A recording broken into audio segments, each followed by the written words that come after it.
Selamat datang di Klinik HRD Pak Wijayanto. Saya Wijayanto.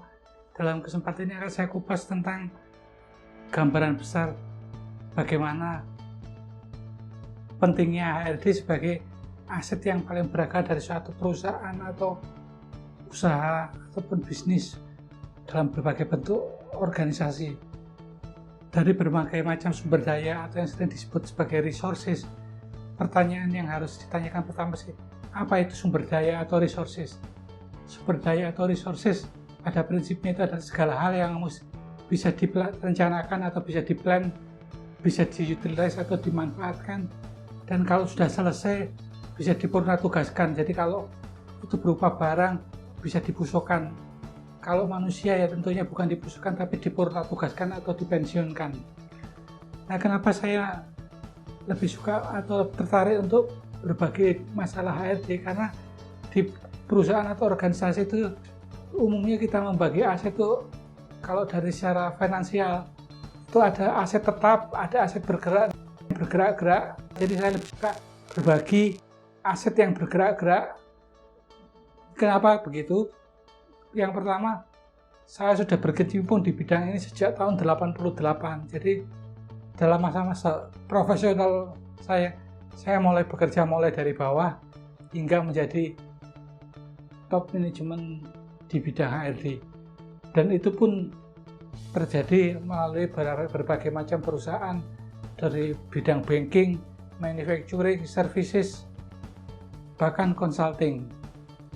Jadi saya berharap apa yang saya alami selama puluhan tahun ini bisa saya share dengan para pemerhati atau peminat sumber daya manusia, manajemen, maupun bisnis yang siapa tahu bisa memberikan inspirasi atau insight dari different perspektif yang berbeda yang mungkin akan membantu dalam pekerjaan sehari-hari, bila mana Anda seorang karyawan atau seorang profesional, bila mana Anda seorang manajemen eksekutif, bila mana Anda menjadi anggota komisaris, bahkan bila Anda anggota serikat pekerja atau pengurus serikat pekerja yang ada di Indonesia.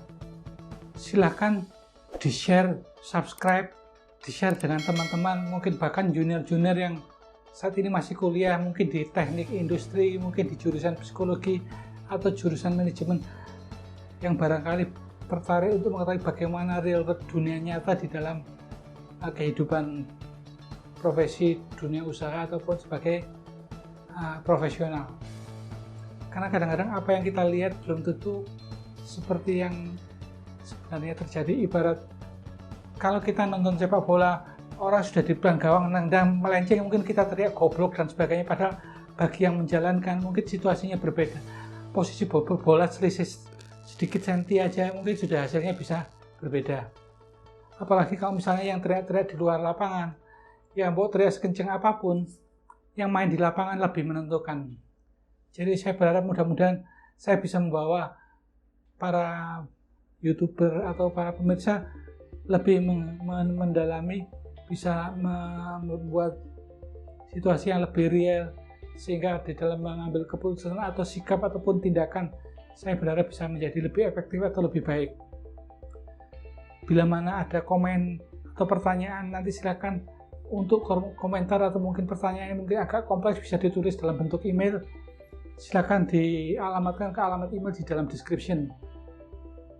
Dan kalau misalnya pertanyaan singkat atau pendek, nanti bisa saya jawab langsung. Silakan dijawab di komen, ditulis di komen, atau nanti akan saya jawab secara langsung melalui direct message bila mana Anda mencantumkan nomor WhatsApp atau yang sejenisnya.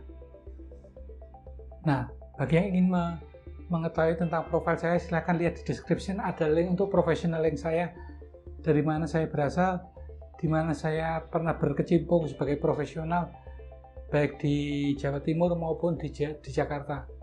Dan dalam perjalanan karir saya juga mendapat kesempatan untuk exposure di luar negeri, antara lain di Florida, Amerika, di Sydney, Australia, di Beijing, Hong Kong, Bangkok, dan di Manila.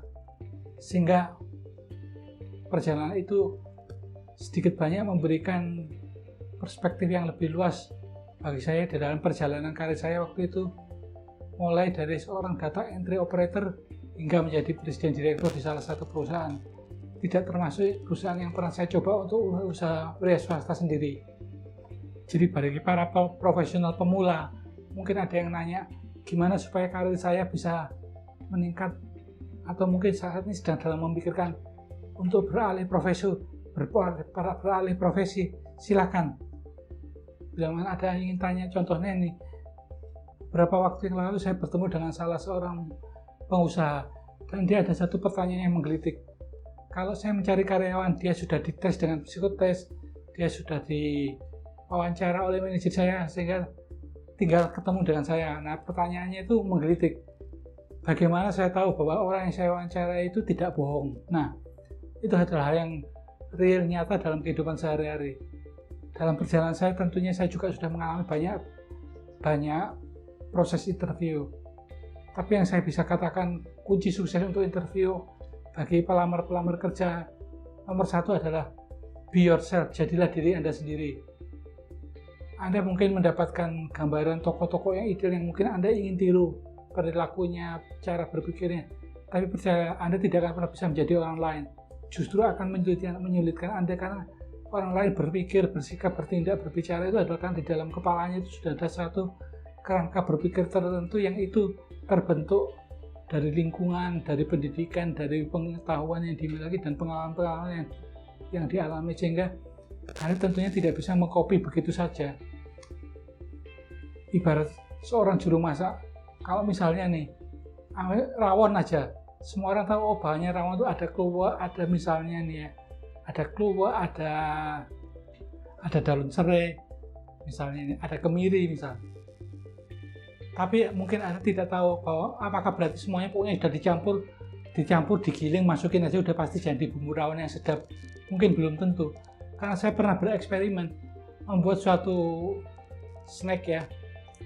Misalnya saya mencampurkan telur, kemudian mentega yang dicairkan atau dihancurkan, kemudian susu. Kalau susunan memasukkannya berbeda, hasilnya ternyata berbeda pada tekstur maupun rasanya.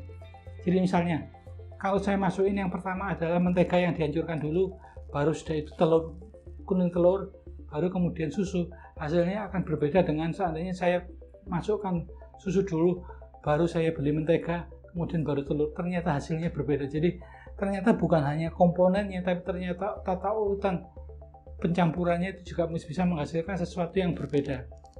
Oleh itu karena itu, kalau misalnya di dalam channel ini, mungkin saya akan memberikan hal-hal yang pernah saya lakukan yang barangkali perlu dicoba. Kenapa? Bagi yang mereka yang mungkin menginginkan sesuatu yang out of the box, yang mungkin ingin sesuatu yang baru, tapi dengan mencari tujuan yang sama, tidak ada salahnya dicoba. Siapa tahu ternyata bisa berhasil. Kan sekarang ini situasi kalau kita cuma monoton aja rutin, nah kalau semuanya bisa dirutinkan, bisa diprogram, nanti selama-lama semuanya bisa diganti komputer, bisa diganti robot, karena prosesnya itu rutin, jadi tidak memerlukan yang namanya pertimbangan khusus. Nah, satu lagi yang membuat saya tertarik untuk membahas bidang ini, karena kalau kita misalnya ya di pabrikan manufacturing, kita punya mesin produksi yang berjalan serial, bahkan ada yang paralel dari satu proses. Misalnya pencet tombol hijau maka mesin akan jalan, tombol kuning berarti masih memanaskan mesin. Nah, berbeda dengan manusia, kalau Anda melakukan manusia A, hasilnya itu atau responnya itu bisa B sampai Z. Nah, itu hal yang sangat dinamis, yang tentunya juga harus dipahami oleh semua yang berkecimpung dengan atau melibatkan sumber daya manusia. Contoh, setiap perusahaan di sini mungkin terkena peraturan tentang yang disebut dengan upah minimum regional atau upah minimum kabupaten. Tapi respons setiap orang terhadap angka yang diberikan belum tentu sama. Ada yang mungkin akan bersyukur karena merasa itu sangat besar, melebihi dari kebutuhan yang paling basic. Tapi mungkin ada yang berpikir atau merasa itu kurang banyak. Sama halnya kalau misalkan kita tanya masing-masing dari kita, kalau Anda minta gaji berapa yang Anda anggap cukup? Jawabannya mungkin mulai dari 1 juta sampai mungkin ratusan juta. Itu baru menjawab cukup. Untuk setiap orang akan berbeda. Sama halnya dengan kalau misalnya kita datang ke warung, mau pesan makan rujak yang pedes-pedesnya itu lombok berapa, mungkin satu orang mengatakan 2 aja udah pedes. yang lain mengatakan 5 baru pedes, ada yang mengatakan di atas 10 baru pedes. Bahkan sekarang itu lebih banyak orang-orang yang juga istilahnya penggemar pedas, sampai muncul menu-menu setan, mulai dari yang namanya rawon setan, mie setan, nggak tahu lah, dan teman-temannya itu sekarang lebih lagi ngetren itu. Jadi istilahnya kayak ini orang cari makan atau cari pedas gitu. Tapi aneh tapi itulah kenyataan di dalam realitas saat ini. Di Jakarta sampai ada istilahnya mie yang terkenal, mie Abang Ade, kalau tidak salah silakan Anda cari di YouTube, sudah cukup populer. Istilahnya 100 lombok yang digerus untuk mie-nya, yang Anda bisa kebayang. Yang mungkin yang nggak terbiasa pedas mungkin langsung sesak, nggak bisa nafas.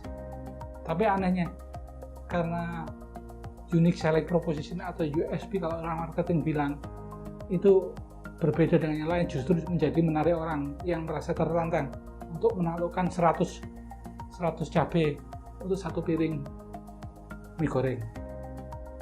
Nah sekarang akhirnya itu menjadi trendsetter, sehingga ada bahkan menulari salah satu franchise, which is bahkan berhasil mempengaruhi salah satu franchise bisnis yang mendunia, yaitu mulai ikut-ikutan memasukkan menu pedas di dalamnya, dan ternyata berhasil.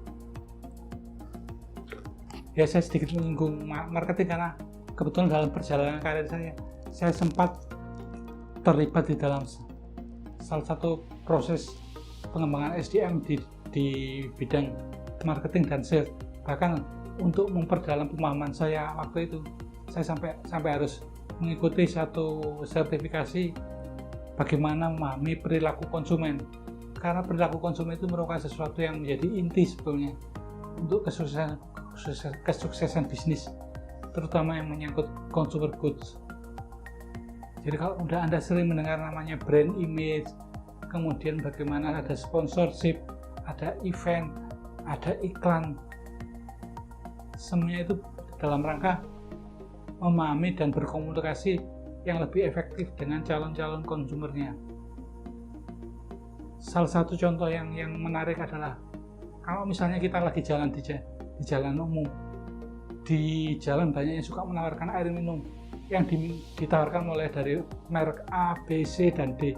Misalnya Anda butuh air, Anda bilangnya adalah saya mau beli Aqua, tapi kalau Anda diberikan misalnya merek A atau C, apakah Anda akan menerima itu sebagai Aqua atau enggak? Kalau misalnya yang penting sama-sama air, Anda terima, itu akan berbeda dengan orang. Enggak, saya maunya yang mereknya Aqua, yang mereknya Aqua, itu akan berbeda lagi. Sama dengan yang saya alami waktu saya bekerja di salah satu bank. Senior saya waktu itu ada seorang heavy smoker, demikian juga dengan atasan langsung saya. Dia itu occasional smoker, jadi hanya kadang-kadang aja merokok kalau habis makan misalnya gitu ya, atau kalau pas lagi ada temennya social smoker dia kongko dia pasti merokok. Nah teman saya yang heavy smoker ini, dia itu sangat fanatik dengan salah satu merek rokok, sehingga dia mengatakan kalau tidak merek misalnya A, lebih baik saya tidak merokok. Jadi istilahnya itu fanatismenya itu sudah sampai segitunya, dan itu adalah suatu tujuan yang sebetulnya ingin dicapai oleh para marketer di semua bidang. Bagaimana mendapatkan konsumer atau calon customer yang setia atau loyal terhadap brand atau produk mereka. Jadi khusus untuk yang mungkin punya minat atau interest di bidang marketing, bila mana ingin ya sekedar tukar pendapat atau diskusi, saya lebih suka mungkin dilakukan secara langsung atau direct, tidak melalui channel ini, karena saya pengen untuk saat ini channel ini fokus dulu di manajemen sumber daya manusia. Dalam kesempatan ini mungkin ada kesempatan di mana saya bisa membahas juga apa yang saya pelajari di waktu itu di Singapura, yang bisa saya share tentang sedikit perilaku konsumen.